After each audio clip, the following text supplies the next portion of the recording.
नमस्कार. चिकट चिकट न होणारे अगदी मऊ मोकळे खमंग उपीट म्हणजेच उपमा आज आपण तयार करणार आहोत.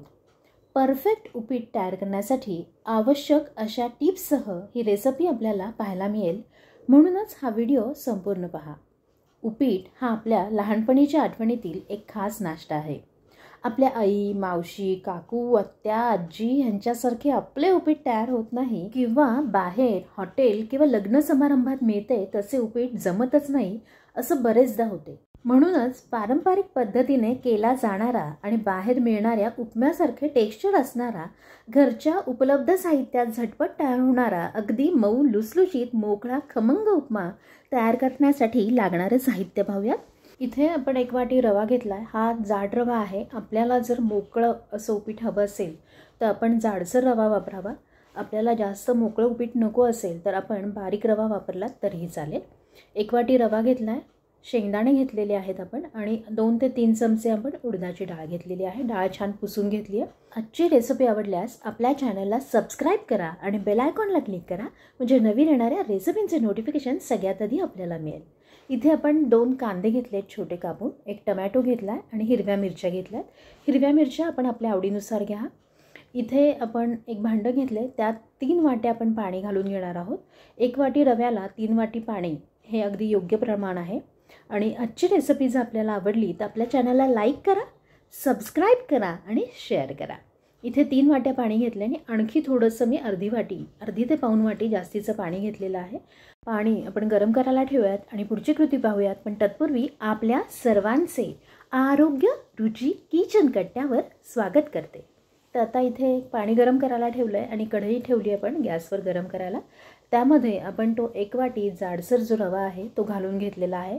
मध्यम आचेवरती हा रवा आपण 3-4 मिनटं छान भाजून घेणार आहोत. पण रवा भाजत असताना आपण गॅसपाशीच थांबायचं आहे आणि सारखा रवा असा ढवळत राहायचा आहे की जेणेकरून रवा खालती कढईला लागला नाही पाहिजे.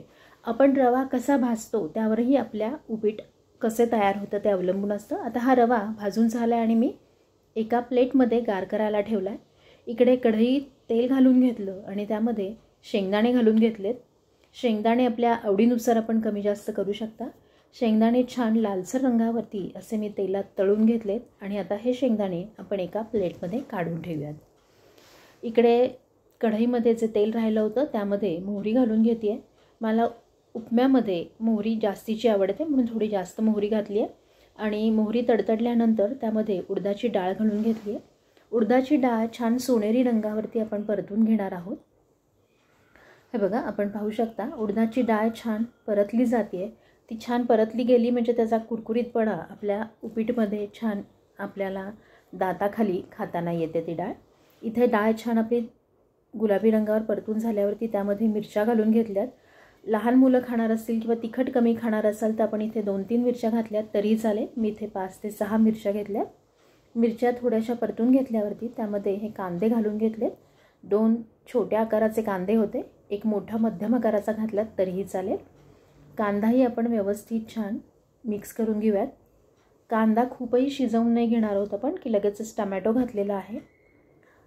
अत्यंत साध्या पद्धतीने हे उपीट आपण तयार करणार आहोत घरातल्या साहित्यात. यामध्ये आपण आपल्या आवडीनुसार भाज्याही घालू शकता, पण जे काही घरात आज साहित्य होतं टमॅटो होते म्हणून ते घालून मी हे उपीट तयार करतो आहे. यामध्ये आता कढीपत्ता घालून घेतला.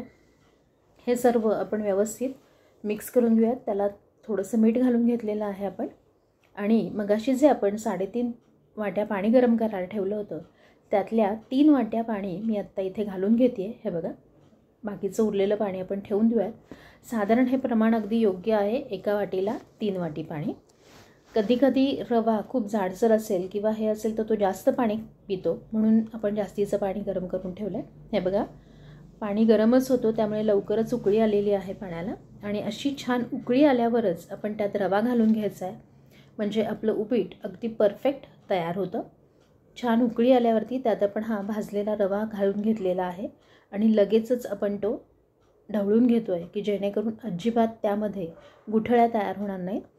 आत्ता आपण गॅसची फ्लेम एकदम मंद केलेली आहे. मंद गॅसवरती आपण हे उपीट छान परतून घेतो. हे बघा, त्यातलं बरंचसं पाणी आता आटलं आहे, आपण पाहू शकता.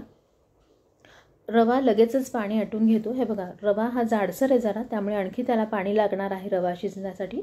म्हणून जे आपण मगाशी पाणी ठेवलं होतं काढून, त्यात थोडंसं पाणी वाढवलं आणि गरम करून घेतलं आहे आणि ते रव्यात घालून घेतलं आहे. कारण की तुम्हाला म्हटलं मी की हा जाडसर रवा आहे, याला थोडं जास्त पाणी लागेल, म्हणून मला जवळजवळ 3.5 वाट्या पाणी इथे लागलेलं आहे. आधी आपण 3च वाटी पाणी घालून बघायचं आणि लागलंच तर जास्तीचं पाणी घालायचं. हे बघा, आता छान मिक्स करून घेतलं आणि झाकण ठेवून दिलेलं आहे आणि एक वाफ काढली आपण. बघा, आपण पाहू शकता खूप छान टेक्स्चर आलेलं आहे आपल्या उपम्याला. यावरती आता आपण मीठ घालून घेऊयात आणि व्यवस्थित मिक्स करूया. मीठ आपण शेवटी आणखी घातलेलं आहे की जेणेकरून उपम्याला छान चव येईल. अशा रीतीनं आपला हा उपमा तयार झालेला आहे. त्याला पुन्हा एक वाफ काढली आपण छान. त्यामध्ये असलेलं पाण्याचा अंश आणखी थोडासा आपण आणि रवा चांगला शिजू देत त्यासाठी एक वाफ काढून घेतली आहे. हे बघा, खूप छान टेक्स्चर आलेलं आहे. आणि आता आपण याच्यावरती जे आपण मगाशी तळलेले शेंगदाणे होते ते घालून घेऊयात आणि व्यवस्थित मिक्स करूयात.